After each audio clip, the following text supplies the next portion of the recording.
Assalamualaikum warahmatullahi wabarakatuh. Al-Fatihah.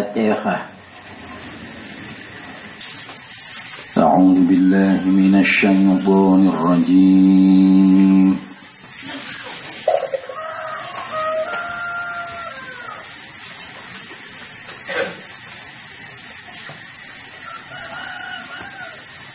Bismillahirrahmanirrahim.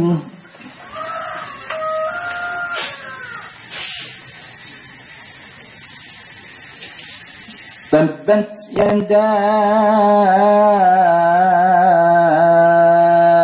abi lahabin wa tab.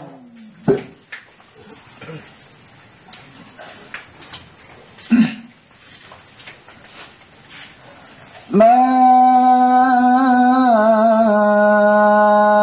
أغنى عنه ماله وما كسب سيصلى نارا ذات لهب وامرأته حمالة الحطب في جيدها حبل من مسد لا إله إلا الله والله أكبر ولله الحمد.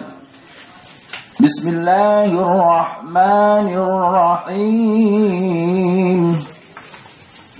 Qul huwallahu ahadun illahus samad lam yalid wa lam yulad wa lam yakul lahu kufuwan ahad. Bismillahirrahmanirrahim.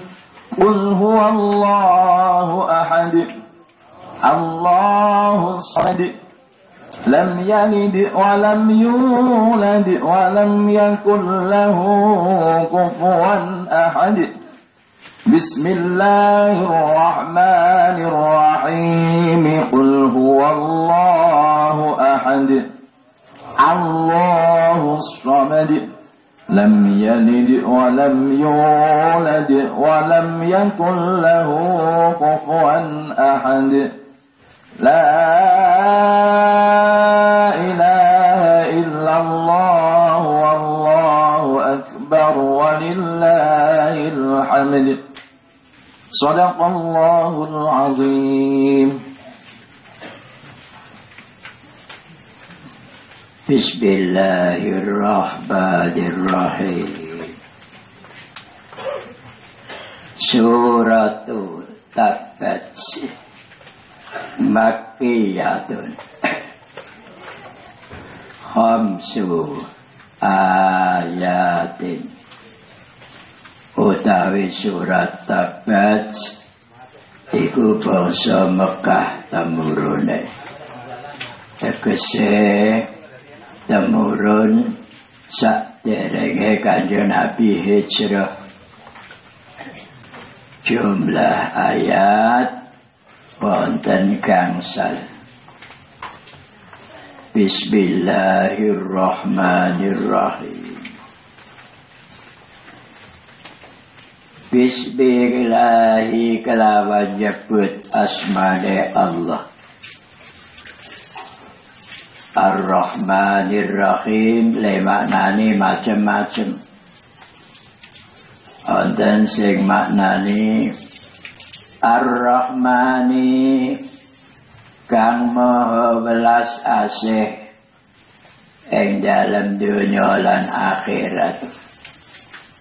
Ar-Rahimi kang welas asih ing dalem akhirat loko. Wonten sing maknane Bismillah kelawan nyebut asmane Allah.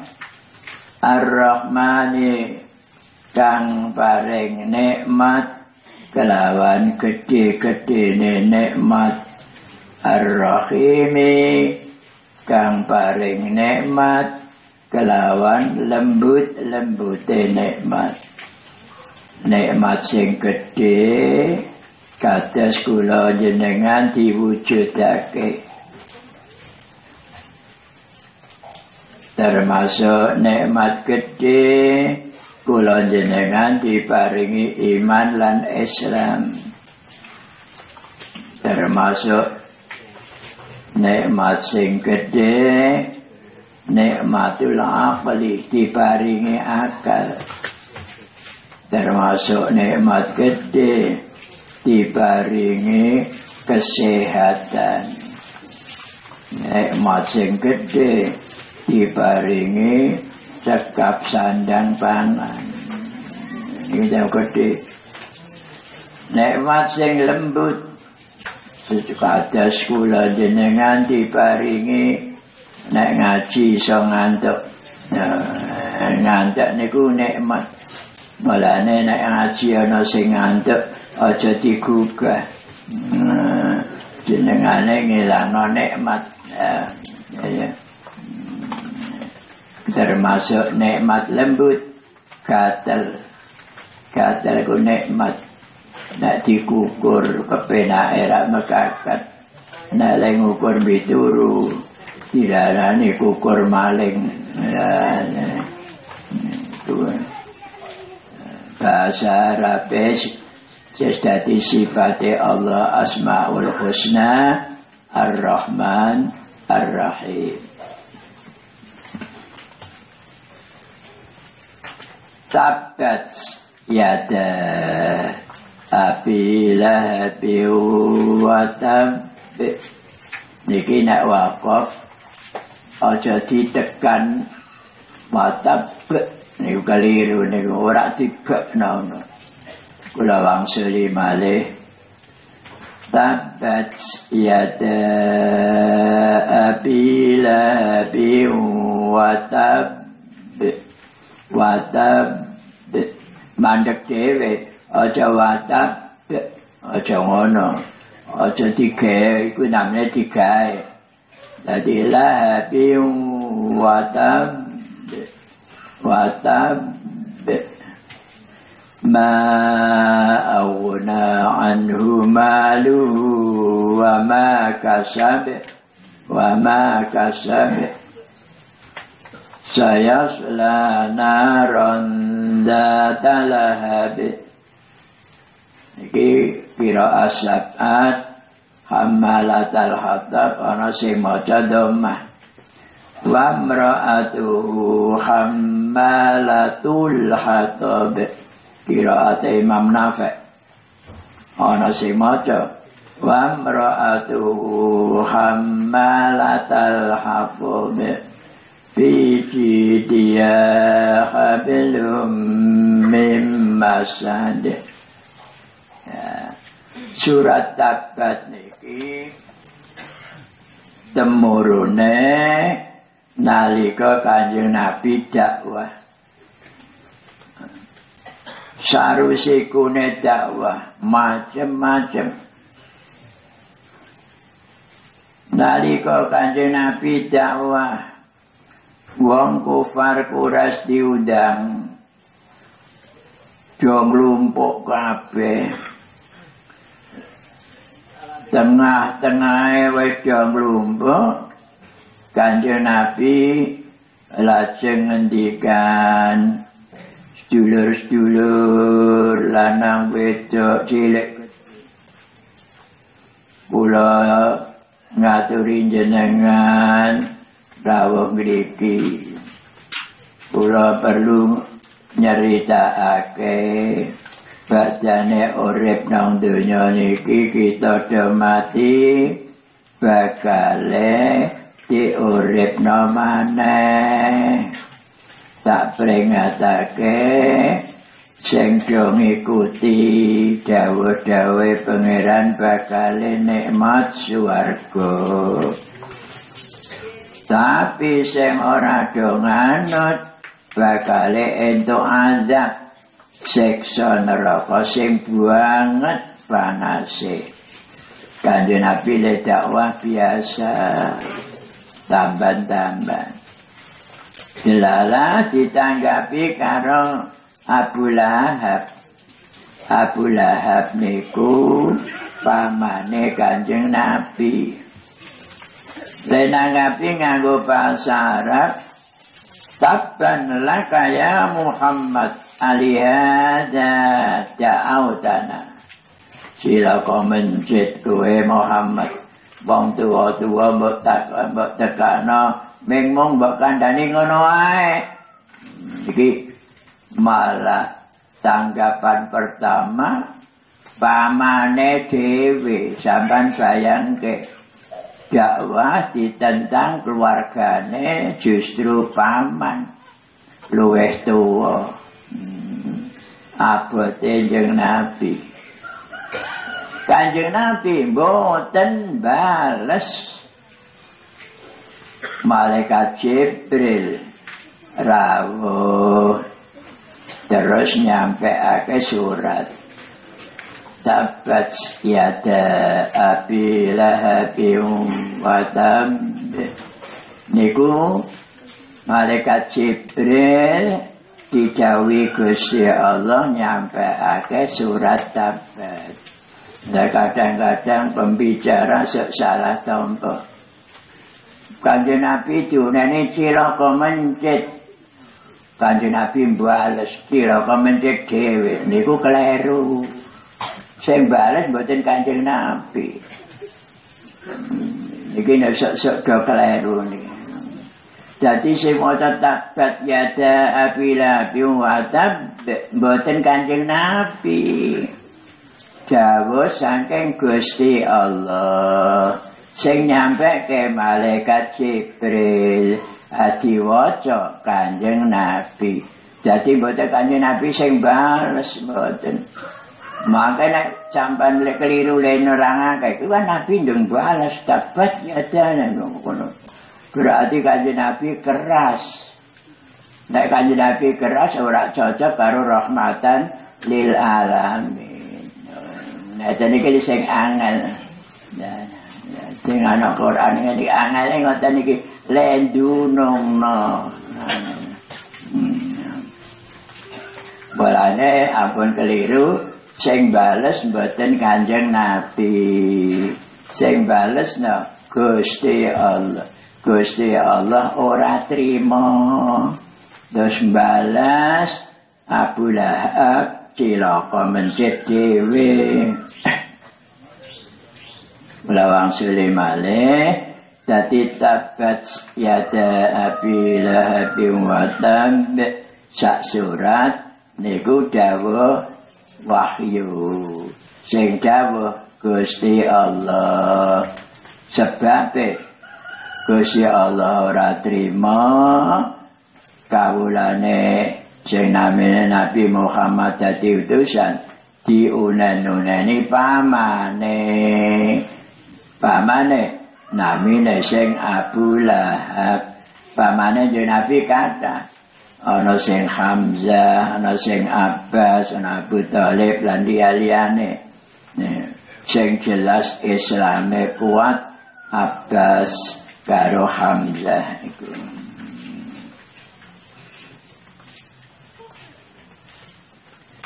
Maknane tabat cilaka yada Abi Lahabin sapa Abu Lahab wa tabat tegese lan cilaka Abu Lahab cilaka. Wong dijak apik-apik karo Kanjeng Nabi kon nindakake Islam saisine kok malah ngunen-nguneni ndongakno elek ning Kanjeng Nabi. Cilaka mencit seliramu Muhammad. Sareng temurun surat tabat yada Abi Lahab wa tab. Abu Lahab nanggapi niki di Abu Lahab niku keras nanggapi unane Kanjeng Nabi. Kanjeng Nabi diuneni Ingka nama yaqulu ibnu akhi haqqan fa inni aftati bimali wa walati. Nek omongane Muhammad puna aku iki bener. Jare aku bakal jekurna neraka. Tak tebus. Duitku nek perlu anakku. Iki berarti Abu Lahab itu jiwane jiwa kecil. Nek ndekne disiksa ora wani ngadepi. Kok banggakno tak tebus duitku nek perlu anakku. Iku yo udah cilik. Nek awake ra wani anake dadi sorot-sorotno aja. Wong tua iku bertanggung jawab, aja anake disorotno, dilolohno. Keliru. Berarti jiwane kecil. Cece nek Kanjeng Nabi Muhammad jiwane besar. Nalika temurun wala saufa yu'ti ka rabbuka fatarda. Seliramu Muhammad besok na akhirat bakal tak paringi peparing sing kowe mesti puas ridho. Kanjeng Nabi ngendika Gusti Idan la ardo wa wahidun min ummati finnar. Rene panjenengan pun janji badhe paring kula ingkang kula puas. Kula mboten badhe puas nek umat kula wonten sing kecemplung neraka. Itu berjiwa besar. Mboten kok nek bojo kula kecemplung mboten. Tapi nek umat kula kecemplung neraka, kula mboten puas. Kula kepengin umat kula swarga sedaya. Niku Kanjeng Nabi. Berarti jiwane jiwa besar. Bertanggung jawab ring umate, ora ring bojone, ora ring anake. Lah Abu Lahab malah anake disarana kanggo ganteni awake nek ana siksa neraka. Iku jiwa kecil. Sareng Abu Lahab muni, nek aku bener Muhammad, aku bener bakal neraka, bakal tak tebus bandaku nek perlu anakku. Ditolak kali Gusti Allah. Ma aghna anhu maluhu wa ma kasaba. Ma aghna ora bakal belani. Ora bakal belani. Anhu saking Abu Lahab maluhu. Apa bandane Abu Lahab wa ma kasaba. Lan barang kang berusaha Abu Lahab ing ma. Bondo lan usahane Abu Lahab ora bakal mandi, ora temomo, jadi ora bakal duit anak gombelane ora bakal iso. Ma aghna anhu waluhu wa ma kasab ora iso. Abu Lahab dihitung-hitung kaya nak donya. Nek ana masalah perkaran, biasane ana suap-suapan, biasa nang dunya. Besok nang akhirat ora ana suap-suapan, mboten enten. Saya sana bakal mlebu Abu Lahab naron ing neraka. Zatalahaben kang mulat-mulat. Abu Lahab tetep mlebu neraka sing genine mulat-mulat. Ngene iki nas dadi Abu Lahab pasti neraka. Aja insyaallah pasti. Sebab napa? Keterangan nas Quran. Senajan Abu Lahab wis dinas nang ngene Quran bakal neraka. Ning kanggone Abu Lahab ana keistimewaan. Padha-padha wong kafir nok neraka selawase, ning ana keistimewaan. Apa keistimewaane Abu Lahab? Abu Lahab benjang teng neraka selawase. Ning saben dina Senin siksane diungkret, dikurangi. Siksane bakal dikurangi saben dina Senin. Apa sebabnya? Sebab tahu bungai lahir Kanjeng Nabi. Nalika Kanjeng Nabi lahir, Abu Lahab rumangsa bunga merdekake budak sing paling larang regane. Jenenge Suwaibah. Suwaibah niku akhire dados ibu sing nyesepi Kanjeng Nabi. Ingkang terkenal ibu sing nyesepi Kanjeng Nabi setunggal Suwaibah As-Salamiyah. Nomor kalih Halimah As-Sa'diyah niku sing ibu penyusu. Nah, Abu Lahab nalika Kanjeng Nabi lahir saking bungae Abu Lahab merdekake budak. Budak niku regane larang. Larang di karo unta, larang budak. Karo kebo sapi, larang budak. Iku dimerdekakno, dibebaske. Bayangke entek pirang miliar Abu niki. Niku benjing teng neraka khusus Abu Lahab bagai nampa kenikmatan ora nek dina Senin siksane dikurangi, disudur. Lah bayangke nek sing bungae lahir Kanjeng Nabi wong Islam tok apa kira? Nek wong kafir ana keistimewaane.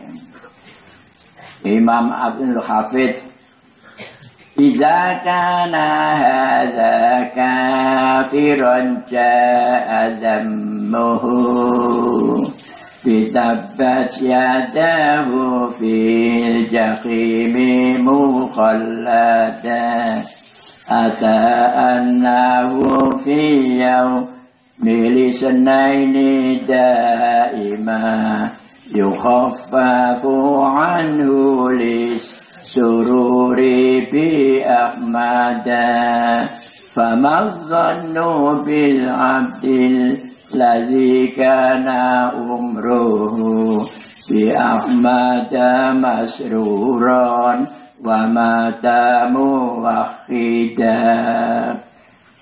Nanti tak apalno. Kula niku model angger apa kok ora lali niku. Idza kana hadza kafiran. Abu Lahab jelas wong kafir. Ja'adhammuhu bitabbat yadahu fil jahimi mukhallada. Sing cetok nak Quran turat tabat bakale neraka selawase. Ata annahu fi yaumil isnaini daima yukhaffafu anhu lisururi bi Ahmad. Entah ana hadis sahih rawahul Bukhari bakale Abu Lahab saben dina Senin nak neraka dosane siksane dikurangi. Sebab bungai lahir Kanjeng Nabi merdekake budak Suwaibah. Famadhannu bil abdil ladzi kana umruhu bi Ahmad masruran wa mata muwahhida. Coba bedheken dhewe nek sing bungai lahir Kanjeng Nabi iku wong Islam kira-kira entuk apa? Ya niki upamane ana sing nek wong Islam malah gak entuk. Alah holor ndak kandhane holor. Wong ra paham. Iki bahasa sing luar biasa. Nek wong kafir wae ana keistimewaane. Apa maneh nek sing bungai wong Islam. Keterangan ngene Quran. Bab mahabbah ring Kanjeng Nabi, ngurmati lahir Nabi, keterangan ana kono. Surat Yunus juz 11 ayat 58. Qul ya ayyuhan qul bi fadlillahi fa bi rahmatihi fa bi dzalika falyafrahu wa khairum mimma yajma'un. Surat Yunus juz 11 ayat 58. Qul dawuh sira Muhammad bi fadlillahi wa bi rahmatihi sebab fadal lan rahmati Allah. Falyafrahu bergembiralah. Wa khairum mimma yajma'un. Bungai lahir Nabi luwih bagus tinimbang bondo kang kok kumpul-kumpulake. Bahasane halus. Dalil rahmat maulid Nabi, dalil Al-Qur'an juz 11 surat Yunus ayat 58. Bahasane bahasa sing halus, bahasa tata krama. Apa sebabnya? Kandungai fadal lan rahmate Gusti Allah. Rahmate Gusti Allah sing paling agung laire Kanjeng Nabi. Ku paling agung. Sebabnya ana takon jawab Jumat Badar. Sebab nek Kanjeng Nabi ora lahir, kita ora bakal lahir. Kita lahir sebab Kanjeng Nabi dilahirke. Dalile nek ana hadis qudsi. Laula ma khalaqtul aflak. Kok ora krana seliramu Muhammad, aku ora gawe jagat. Aku gawe jagat mergo krana seliramu. Laula ma khalaqtul aflak. Jadi makhluk sing diwujudake Allah pertama kali mboten langit, mboten bumi, tapi Nur Muhammad. Nur Muhammad dereng jilma manusia. Nur Muhammad sing pertama kali diwujudake ana ing donya dening Allah. Badane Nur Muhammad lajeng Gusti Allah gawe bumi, gawe langit, gawe sak piturute alam itu. Jadi nomor 1 Kanjeng Nabi. Berarti wujudnya Kanjeng Nabi ini kok fadal ingkang paling ageng. Nah, kita kedah syukur alhamdulillah Kanjeng Nabi wujud. Kok Kanjeng Nabi boten dilahirake, kula jenengan boten badhe wujud. Iki carane urute angel ngoten niku nerangno ngoten ku angel. Wangsul dateng ayat. Wa imra'atuhu hammalatal hatab kira asab'at wonten sing maca dhammah. Wa imra'atuhu hammalatul hatab. Mula mangke nek tafsir Jalalain sing sampean beta ta tafsir Sawi harakate kok dhammah hammalatul hatab ora usah diuwahi. Sing harakate hammalatal hatab nggih mboten usah diowahi. Iku kira asab. Wa imra'atu utawi bojone Abu Lahab. Hammalatul hatab iku tukang bongkoki kayu carang. Hammalatul hatab tukang bongkoki kayu carang. Fiji dia itu tetap dalam gulune umur imratu hablun utawi tampar bimasadin sangking lulup ku kulit pring neka diplinter-plinter. Apa sebabnya? Zaman Kanjeng Nabi niku ana wong wedok sing lakune apik banget. Lan ana wong wedok sing lakune elek banget. Wong wedok sing lakune elek banget bojone Abu Lahab jenenge Ummu Jamil. Bendina niku penggaweane bongkoki kayu carang. kayu ri, kayu sing ana rine dijejer-jejer mulai lawang daleme Kanjeng Nabi nganti tek masjid. Maksudnya ben Kanjeng Nabi kecocok. Niku bendina ndokoki kari. Lho dilala matine ketek. Dadi sing digonggongoki iku nekek gulune. Iki diterangno nang Quran.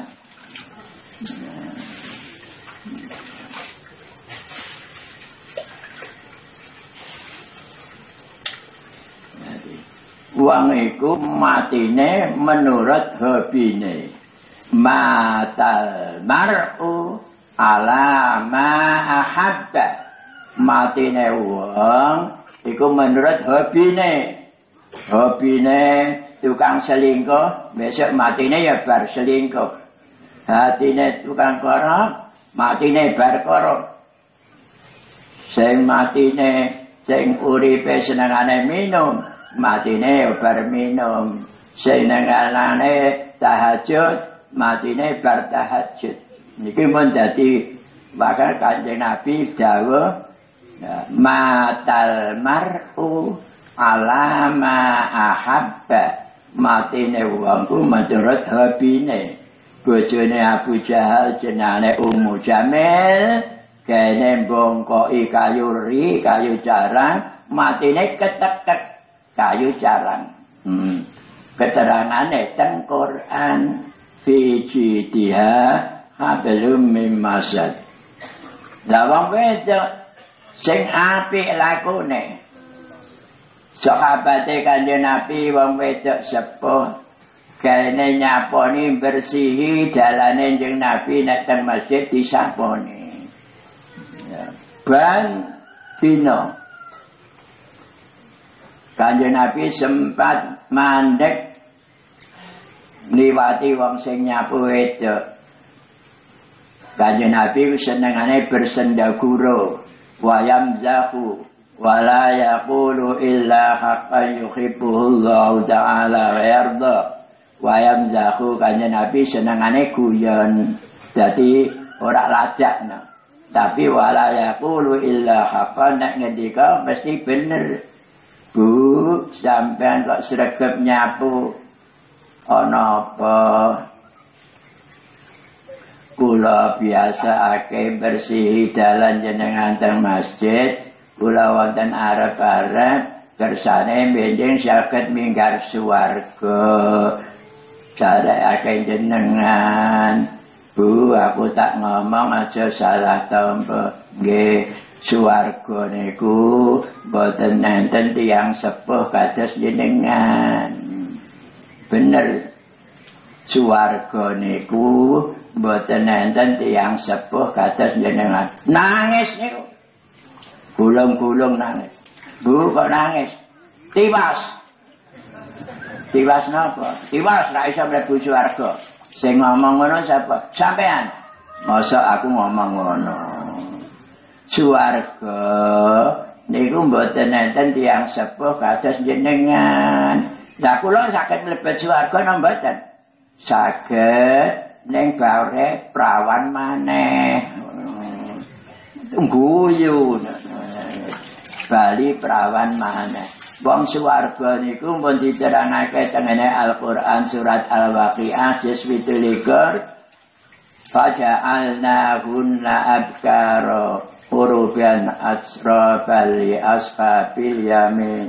Ali swarga besok iku sing wedok do prawan-prawan, sing lanang jemegar joko-joko. Umur-umure kira-kira 33. Niku umur-umure. Dadi sing tuwa kaya kula ngeten iki nek mlebu swarga besok balik enom-enom. Ngono.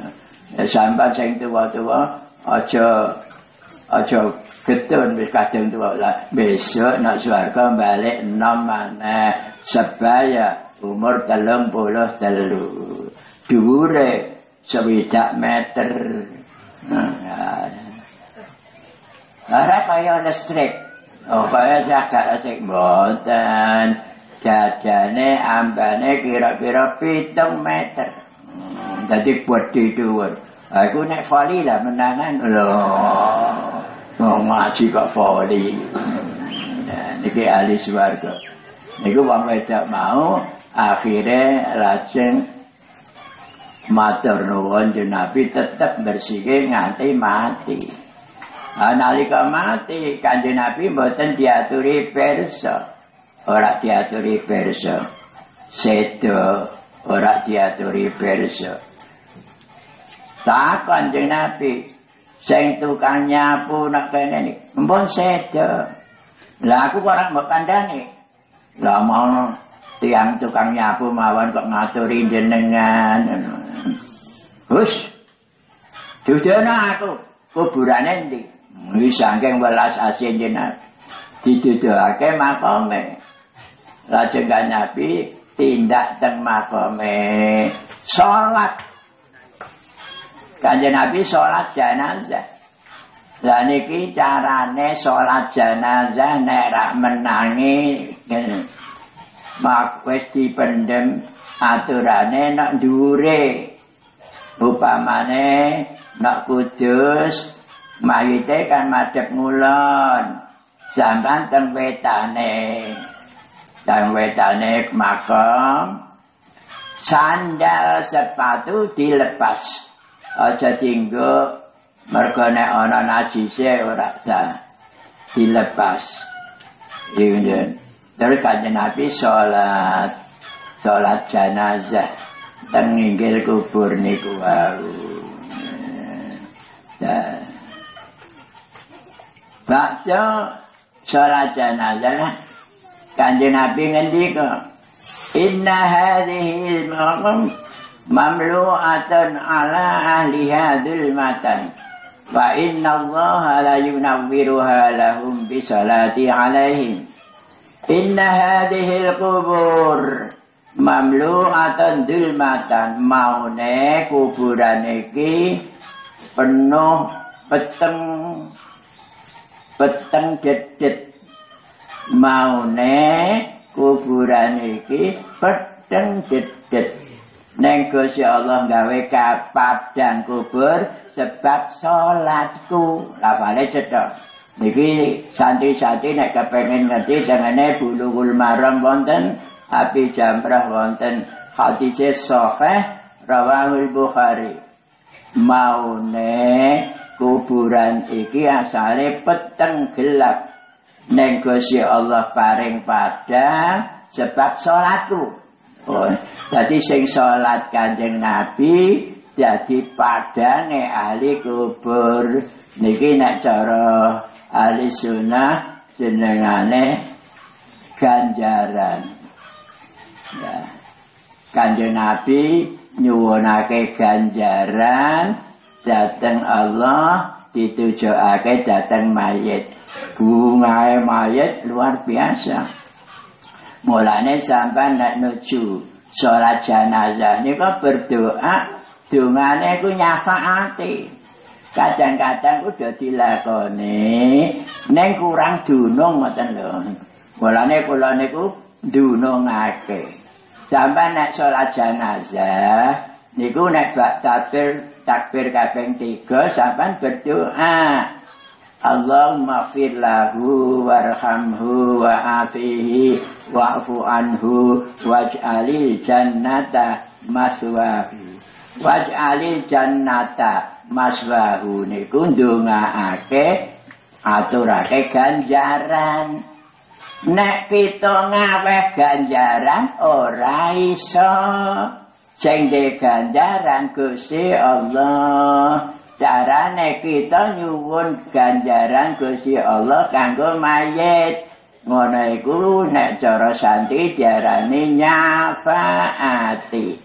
Takrif syafaat, asy-syafa'atu su'alul khairi minal ghairi lil ghairi. Sing diarani syafaat iku ana wong nyuwunake kesaenan kanggo wong liya. Pamane sampan gadah kanca fakir lajeng sampan tengene tiyang sugih nyuwunake zakat terus sampean wena kanca sampeyan ngoten niku sing ngarani sampean nyafaati nolongi ya. Lek sampean ndonga mulane nek ndonga tengene mayit Allahumma ighfir lahu. Ya Allah Gusti mayit sampean apunten niku namine nyafaati. Nek sampean ndonga kangge awak sampean namine ndonga piyambak. Contone Rabbighfirli warhamni wajburni warfa'ni warzuqni watini wa'afini wa'fu anni. Niku sampean ndonga kanggo sampean piyambak. Mulane lafale Allahumma Rabbighfirli. Anak ndongakake mayit Allahumma ighfir lahu. Oh, ngoten iki nek pun genah rak saged nyafaati apa ndonga akan awake apa kanggo waliya, kanggo wong liya nyafaati. Kanggo awake dhewe ndonga dienggo dhewe. Oh, niki. Bismillahirrahmanirrahim. Alhamdulillahi rabbil alamin. Hamdan yuafi ni'amahu wa ya Rabbana lakal hamdu kama yaqi li jalali wajhika wa 'azimi sultanik. Subhanaka la nuhsi sana'an 'alaika anta kama asnaita 'ala nafsik. Allahumma salli 'ala sayyidina Muhammadin wa alihi salatan ta'dilu صلوات المصلين عليه ربنا تقبل منا إنك أنت السميع العليم وتب علينا إقلانا إنك أنت التواب الرحيم ربنا اللهم زينا بزينة ختم القرآن وأكرمنا بكرامة ختم القرآن وشرفنا بشرف ختم القرآن وألبسنا بخلعة ختم القرآن وعافنا من كل بلاء الدنيا وعذاب الآخرة بحرمة ختم القرآن وأدخل الجنة بشفاعة القرآن. اللهم اجعل القرآن لنا في الدنيا قرينا وفي القبر مونسا وفي القيامة شفيعا ومن النار سترا وحجابا وعلى الصراط نور وجازا وإلى الجنة رفيقا وإلى الخيرات كلها دليلا وإماما بفضلك وجودك وكرمك يا أكرم الأكرمين يا أرحم الراحمين. اللهم ارزقنا بكل حرف من القرآن حلاوة وبكل آية كلامة وبواد سعادة وبكل سورة سلامة وبكل جزء جزاء. أسأل الله على سيدنا محمد وعلى آله وصحبه.